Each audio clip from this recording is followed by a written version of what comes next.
So to begin the process of recording your vocals, you need to connect all your equipment up, which you have done successfully. And then you need to open your digital audio workstation of preference. In our case, we both prefer Logic. So we're now going to open Logic. As you see, when you open Logic, you're presented with a 4-type of track creation option. For the purposes of vocal recording, we're going to select audio and we're going to leave it on the highlighted option, mic or line. Then we're simply going to press create.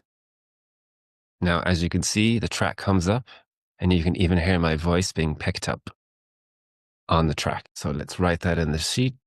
Create a track window will pop up, then you select audio track. Then the track will appear in Logic. Now there's a few housekeeping settings you need to take care of before we start recording. So the most important thing is at the top of the track window here. And just under the EQ box, there's a little circle and input 1 next to it. So we're going to deal with the little circle first. The little circle should always be selected to 1. If by some reason it is on 2, that means it's stereo, and you can now see 2 input lines there. And our voices are not stereo, so they should never be recorded like this. So you need to go up there, make sure it's 1 circle, and then the green input monitoring tells you that you're back to what is called mono. So I'm going to add that to the sheet. Okay, and then after that, we're going to go and deal with the input section. So the input allows Logic to receive information from your interface. And by information, of course, I mean sound information. In the case of your interface, and most interfaces actually, input 1 is the default.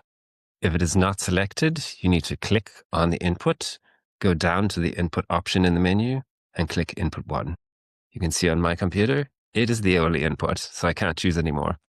On your interface, you'll have input 1 and 2. In the case that you're recording 2 at once, you will need to select input 2 for your second one, but only on an instrument. So I'll write that down. So once you've selected input 1, it will allow Logic to receive that audio information into the computer, and then you'll be able to record it. Hopefully that makes sense. Okay, great. Now from here, you can kind of record, but there's 2 other buttons we've got to deal with. In order to record, you need to, first of all, record arm the track. So what record arm means is you're preparing the track for recording and you're letting Logic know that, hey, this track is about to be recorded onto. So how you do that is by pressing the R on the channel strip. As you can see, it's the lowest thing on the channel strip. Well, sorry, it's not quite the lowest thing. The M and S buttons are the lowest thing. But above those buttons is an R and I button. R stands for record. I stands for input monitoring. So you press record, and then the track is record armed and ready to go. Let me just add that to the sheet. Okay. So in order to hear what you're recording, which most people want to do, some people don't, but generally most people want to hear what they're recording, you're going to need to activate this button next to the R, which is called input monitoring. So I'm going to select it now and it will turn orange. Often the track will jump down there as a safety. You can see it reduced its volume by 24 decibels, but that's a safety thing for your ears. Now, I find that a little bit annoying. So we're going to go and put it back to 0 where we want it. Now you can hear myself doubling myself because it's monitoring the microphone coming into Logic. Just for the sake of us now, I'm going to turn it off, but I will write that on the sheet. Okay. And then, of course, the final step to actually record is press the big red record button up here, or using the shortcut R, which I like to do because I don't need to click anything. So yeah, I've been doing it. I've been leaving out 3 steps. Okay. I mean, that's a little bit to be expected because there's a lot, like you're saying, there's a lot to take in. Yeah, there is, isn't there? And it's such a different tool compared to GarageBand, which has got none of that. Yeah, I was thinking last night, is this too much for you? Should you maybe just record into GarageBand and I'll take care of everything else, you know? No, because I want to do my own music. Okay. I want to still create my own music, man. I do think it's a good skill because eventually it'll become less tedious to you. 100%. This is just a learning curve. It happens whenever you learn a new thing. Exactly. Took me a while to get my head around it as well. Exactly. I should maybe tell you about one other step if we're doing non-meditation music, is Yeah. that you should activate the click track. So up here, the click track is there. You can turn it on and off like that. But when you're recording cover songs, pop songs, dance songs, rock songs, it's also a click track. Not so much with meditation music, although I do have it in a specific time. Yeah, I do. Yeah. So there's a shortcut for it as well. To turn it on and off is K. Or you can look up here. It looks like a metronome, one of the old school ones. Kind of easy to spot. When it's off, it's gray. When it's on, it's purple. Maybe I should switch those around, actually. Turn on the click track first. Okay, so I'm just going to show you a quick example of a recording. And we'll have the click track on. Testing, testing. This is to test the recording. Now you can see I'm actually way too low. So you test record a section and check that the waveform occupies roughly half of the blue file. If not, you need to turn up or down the input on the interface. In your case, it will be input 1. And of course, if it's too loud, turn it down. If it's too soft, you turn it up. But you have to use your ears. That's why music is so weird. There's no rule of like, oh, you have to turn it up. If it's too loud, you gotta turn it down. Or start at 6.5. Exactly. You might find the weirdest numbers or combinations of things.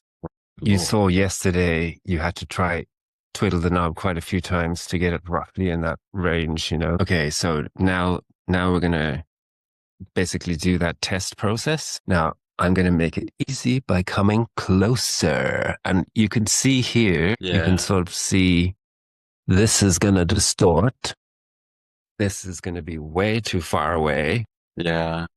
Obviously, your mic's going to be as close as possible, but your volume will be controlled by the knob, not by the distance. Right. So I'm just going to make it easy on us, see how this records. So I'm going to press the record button here. Once I have these two activated, low latency mode. Latency means how late the audio is going to play. It's like a delay. Exactly. That's disorienting when you listen to it. You can kind of hear it now. With my voice, you can hear it's like doubling. But if I turn on low latency, it will go away. It's still not perfect because I'm talking into my laptop. In a microphone, it'll be better. So you turn low latency on before you even activate that. I put it in the correct. So then you record arm, you input monitor activate, turn your click track on. It's like the SS Starship. This is so basic for you, I'm sure. No, but I'm thinking like there's a lot of processes. Yeah.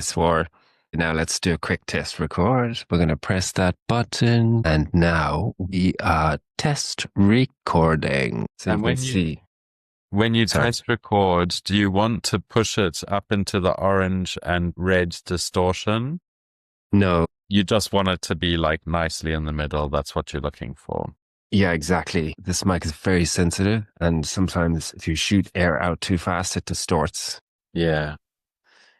If you have your mic can handle this is called sound pressure level. Your mics are designed to take an enormous amount of sound pressure level.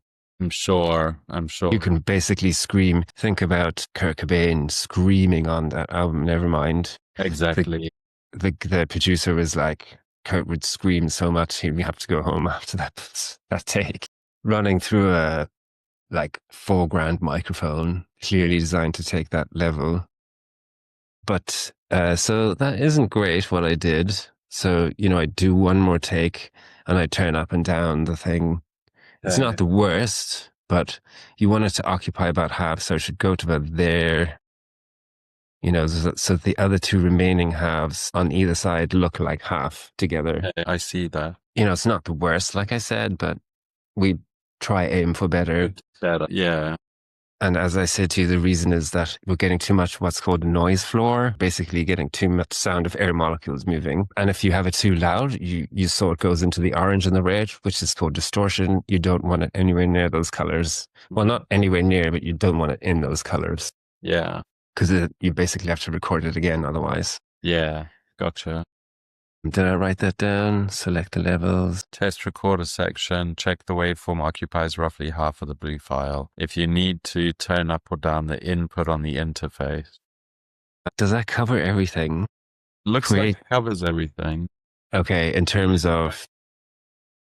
Sorry, let's go back to it. Create a track window. Make sure the track is on a mono setting. So one circle. There, down here, that's it. Yeah, select input 1 on the channel. Correct. Yes. Right next to the circle. Check low latency button in the top right is... Which is the clock. Correct. It'll be orange when activated. And then I think it's switch on recording, switch on INR for input and recording. Perfect. Well done. And then activate the click track if it's a music. Correct, which is there, and it will turn purple if it's on and gray if it's off. To record, you press the record button, the big red button. This one here. Or you can just use R on your keyboard. Which I love. And then you record, you check the waveform of what you've recorded, and if you need to, you go back and you increase the volume on the slider on the left. Correct, yeah. On the knob on the left. Then on your interface, I'm sorry. On the knob on the left is your interface. When you finish recording then, so once you've done the recording and you're happy with that take, you need to turn the low latency off because it will affect other parts of your project. If not, yes, when finished recording, you must turn low latency setting off. Otherwise, I feel like going crazy saying it and speaking it. Sorry about my terrible typing. But that's okay. I'll go back and correct it at some point. Yeah, no worry. And maybe I'll create each one as a process and put the notes in this thing. Didn't really know what I was doing there. Don't worry about it. Don't worry. Does that cover recording? Yes, that covers recording. And then below that, what else was there? So now we've got tracks recorded. Now we need to go into mixing. I can delete all these. Okay, cool. I didn't know how many I'd need, sorry. Oh, should we start? So what's comping again? Let me just put this as mixing process. Okay. And make a subtitle. I like to color each of these gray, but you can decide that. Comme tu veux. You know, it's kind of your sheet rather than mine. No, I hear you. Do it your way. Do it your way. The gray sections are like the big two sections, recording, mixing, and then everything else can get a color. Yeah, yeah. Is mastering a third big section? Yeah, that would be gray again. Very good. Okay. Maybe you can put it on the sheet. Actually, go through that too if you want. Could in time. Maybe. Yeah, maybe not today. We'll see how much, let me know if it's getting information overload. It's great. This is great. Like it's mostly what I'm doing anyway. Mostly. Okay. It's just there's one or two things I wasn't aware of that now I'm aware of. Exactly. Yeah, exactly. Yeah. This is good for me because if I ever have to teach this to other students, I'm like, well, it's a 10-part process. Exactly. 1 to 10. Love round numbers. We surely do. Now, do you want me to put check boxes up here for you? No, I'll clean the text up and I'll put check boxes. Okay. Well, you may not want to check boxes for this. I won't. Clicking the buttons. It's a little checklist. It's in itself, it's its own checklist. Yeah. Yeah, exactly. Right. Sometimes, this, for me, this makes more sense having tick boxes because I can go back and check exactly what I did. Am I at this EQ point or the one below? Exact. Okay, so comping takes is for taking the best performance of each word, line, phrase, section and putting them on one track. Okay. I'm just going to say word for now. Yeah. putting it on one complete track. So yeah, the process is the same. You got to listen to everything, unfortunately. Yeah. And then Yeah. maybe Yeah. even requires multiple listens. We would often have all three of us in the studio, like whoever we're singing or recording, and we'd listen to each take and then we go, oh, that's the one. And I'm like, not sure if I agree with you. We all need to listen again. And then, either one of us is going, oh, maybe you're right. Or the other one's going, oh, okay, now I see why you thought that one. Okay. But Yeah. this is you. You decide. I'll just decide. So that's it. Listen to the takes. Choose all the best takes for every word. Maybe I should say cut the tracks, cut the sections, and put them on track. Yeah, that's good for me to know. Yeah, because I'm like, all this stuff is like, I know what that requires, but it actually needs more info for you because you're new to this. And I've got things on sometimes stretching on 3 tracks, and it's yuck. Mm-hmm. Because I haven't actually done step. I've listened, I've chosen the best takes, but I haven't put it onto one track. Yes, kind of recommend you do that because then in your mind, you're like, everything that didn't make the cut, actually just Yes. needs to be re-recorded again. If I don't like what's in my master track, then I gotta do a better one by recording it again. Dropping knowledge, dropping knowledge. Well, you're getting it. You're learning this very quick. And then if you want, you can quickly volume balance, but I will do that. I'm happy to Yeah, sometimes. okay. Perfect. And then I'll leave that out from now on. We'll leave it in the step because it's important to do. yes, it needs to be done. I'll just know that you'll do that. Yeah, exactly. And maybe we could even turn this into who does what section. Okay. If it gets that complicated. For now, just bold those rows. Okay. Are those really important? No, sorry. Bold the row that Brody will do. Oh, I see. Okay. Good call. Sorry. And then we know, oh, okay, I can skip that one. Yeah, exactly. In your case, you may not have to. What I would then do once I've selected all the files I like, is I would basically what's called bounce in place. I need to write that correctly. In place to make a new file of everything you've selected. So it becomes one complete file that has not all these separate little sections. I think you showed that to me in the last video. Okay. It's like Excuse me. part of the export bounce That's in it. place, isn't it? Yeah. Okay. Continuous track or one continuous file. Sorry. Now, how you would do that, I simply use the shortcut. I think it's just way easier than diving through a million menus. God, yeah. The shortcut is Control plus B. Bounce, baby. Then it will bring up the menu. Maybe I should show you that. Just going to even split this file. Totally cheating. Yeah. So you can even have gaps. Logic will close the gaps in the bounce file. So I select them both and I do my shortcut, Control B. It brings up this menu, bounce regions in place. Really recommend you name it right now. Otherwise, things go astray. Yeah. And I'm going to call it lovely singing for now. And then it just creates this whole continuous file, where everything is joined as one and you don't have to. You don't have little bits fiddling around and you mistake dragging your mouse across and drag something off into a different track. This is just what I was going to say. Goddamn thing. Or even worse, you bump something and you don't realize it and the whole track is out of time or something, So I think this is a good process once you've picked all your takes. And then essentially you can just delete everything else from the screen. That doesn't mean the file is gone because you can still dive back in right here. Well, sorry, by pressing F, and all the files you've ever recorded in the session will still be there. You're just deleting them off screen. Okay, so it's all still stored in the project file on the drive of the computer and all that. Correct. The bits you haven't selected, they don't disappear because Logic needs the whole file to have the bit you have selected. Exact. Should I write that in there? Is that helpful? That makes sense. Okay, fine. Yeah, it's not really a part of a mixing process. Yeah, so it's all good. Yeah.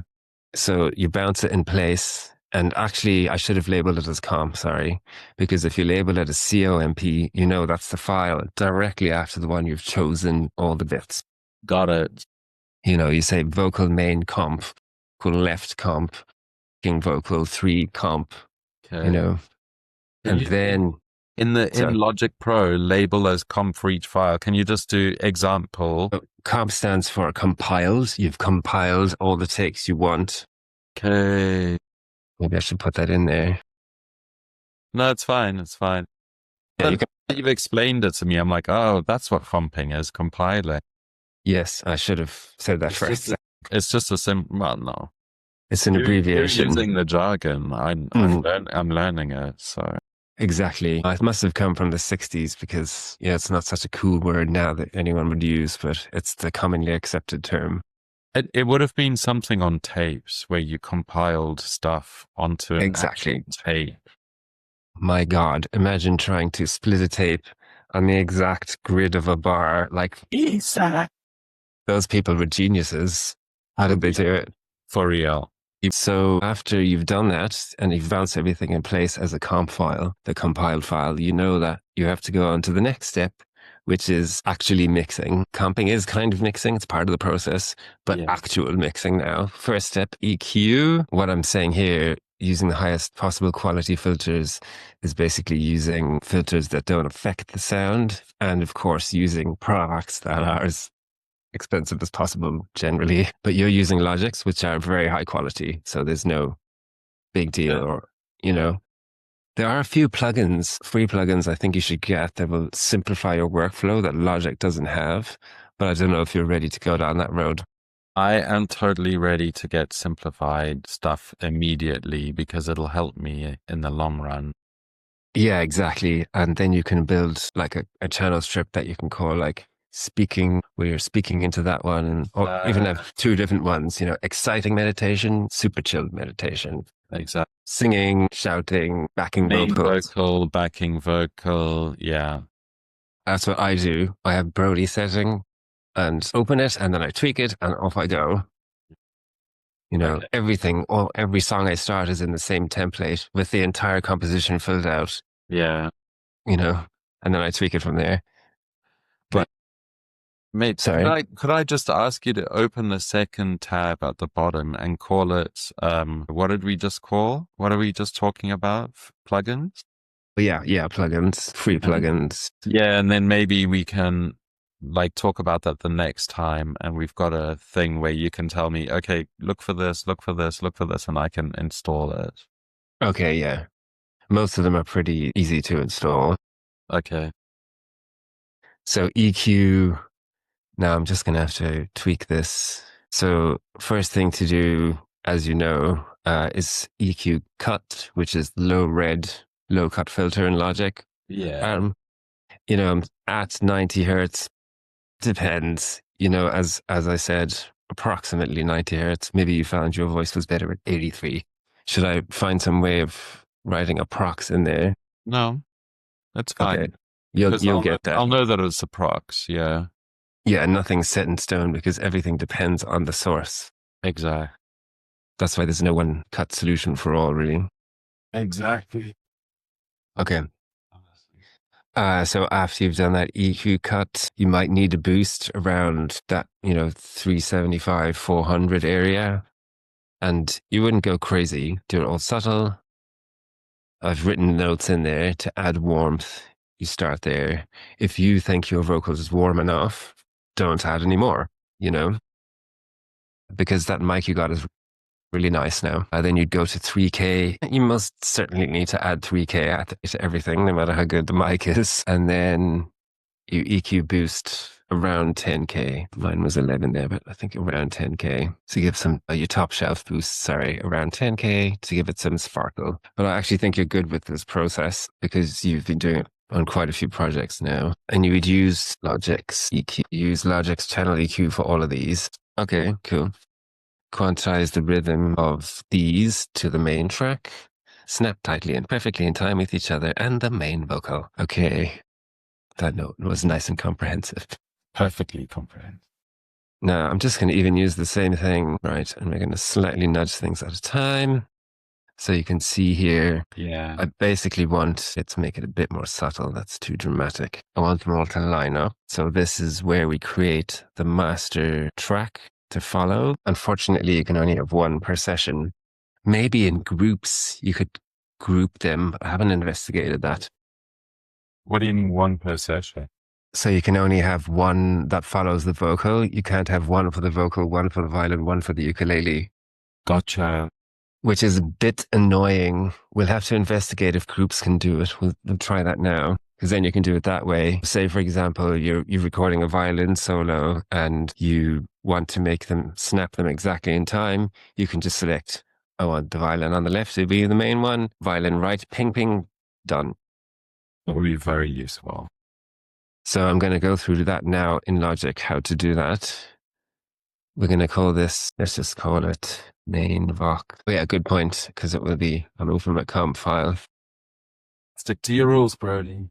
Yeah, exactly. And we're going to now go, I like to name them this way, vox comp L and then vox comp R, because I know that anything that contains a left or right is not a main vocal in my mind. That's the system that I use. I don't know if you'll find that helpful. I don't need to write, this is that backing vocal. It's not actually the backing vocal. It's just the double that's on the left. Exactly. And then the triples on the right. Main vocal comp, vox comp left, vox comp right. Or we could even, sorry, this is not what I do. I actually do it like this. Vox comp main, and main is in capitals so that I can just be drawn to it quickly. This is my convention. Oh, You nice. Okay, don't cool. have to adopt that. Now we're going to make this the main rhythm track. We're going to right click on this track. We're going to see track header components down here. Then we're going to select, why can I not see it? Oh, sorry, there it is. Groove track. So that's what it's called. This is becoming the master groove track. Good. So I'll, of course, write this down. But let me just show you first of all. Now we're going to go back up there and we're going to hover over one and it's going to turn into a star. You can actually hover over the others, but we want this one as the track. So we need to then click on the star and it becomes permanently the master groove track. But once that moment happens, that is that. You can't go back and change the groove track setting. So make sure it's the correct one, right? Okay. Now, what we're going to do here is there's two new boxes, and we're now going to match the groove track by pressing click. Click. Didn't quite work on that one. That's probably because I have it too far, but if I have it a little bit closer, there we go. So that's what I was about to ask you, because it seems that when I play violin with the bow, it's too wishy-washy and it's too much of a continuous sound to match up. Like pizzicatos are easy. You can imagine the shape of the pizzicato. It's easy to cut and line up.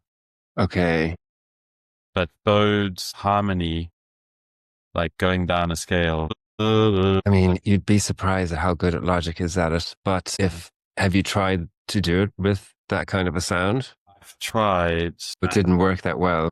Didn't work. It sounded like very copy and computer gibberish. Okay, because what it's really doing is like a shortcut of flexing. So I'm going to press Command F to bring up the flexing. So let's put this into polyphonic mode and just snaps it to the original file. So what you can go do is then edit it yourself. Flex mode.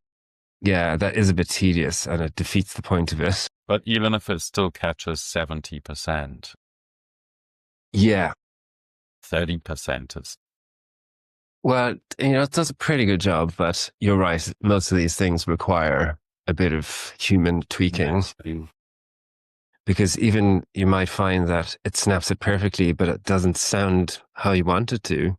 You might want it to sound a micro fraction later, and to you that sounds better. Exactly. You got to check everything really, but at least you know the process now. Thank you. That's how you do that process of quantizing the rhythm. And then, actually, I should have told you, right? Because the very next step is to check that the rhythm is correct on every note, because computers are not as good as we are. Go through the quantize and make sure it was all correct. Adjust anything to make it more natural. Yeah. Sadly, even in Melodyne, a £600 software, although the accuracy is way better. I'm sure. And then once you've done that, right, listen to all of the rhythm parts combined or all the tracks combined. You want to make sure it sounds good. And then check again. Does it all sound in time? Great. If it does, you can finalize the, timing and tuning for each note. And then once again, bounce it to a new file. And this is what I do. I label it as mellow for Melodyne, but you're going to need to label it as timed or tuned or something. Yeah. Okay, leave Which that in there and I'll figure that out. I'll just put question mark for each file to identify that the vocal has been timed and tuned. Everything. I'm just going to delete all this. Oh no, maybe not. I might need this section. You definitely don't need this. Your vocals are already in the file. Okay. So now it's going to, you're kind of already in the song and you've EQ'd. So you need to mix it into the music, basically. After EQing, what do you have on your, I can't remember what I put on yours. I'm just going to show you a Brody setting. So I have EQ first. Right. Then I DS. Oh yeah, okay. That's what you should do. I know it's important and I know I can get plugins. I put it in your chain. It's already there doing its job. Amazing. Yeah. Thank you. No worries. Then you're going to saturate, gives your vocal more harmonic and more frequency richness, we'll say. I think that's about it. You can add reverb and stuff onto yours. Chances are that's the point where I'd hand it over to you. Exactly. I'll just put that in, and other effects, reverb and delay and that kind of stuff are called effects. So, maybe you could leave that to me if you're not really into it. I mean, I have to sort of learn things in batches and you have to do it repetitively for the stuff to stick. So chances are that if I can tell you the way I'd work. I would find 2 songs and I would decide, okay, this is all the violin harmony. And I would record 8 lines for one song and go straight onto the second song and do 8 lines for the second song. And then I would come through and I would do that on one song, try and do what yours as a workflow, and then do it on the second song. And then I'd be like, okay, I'm sort of getting the hang of this now. Okay, great. I need to relabel this for you. Sorry, the numbers. You can leave it. Oh, thank you. So there's not actually that many processes when you break it down, but it's good to know. What am I saying? It's going to be 16. I mean, it's still enough. It's still, yeah. But if you use the template, you have to do, yeah. Yeah, if you use the template that I gave you, you just need to record and you have all the plugins already there, Exactly. And then you can maybe click them open and play with the plugins to tweak them. That's how I work. I open them and tweak them. Very good. Well done. Thank you. Thank you, sir. Can I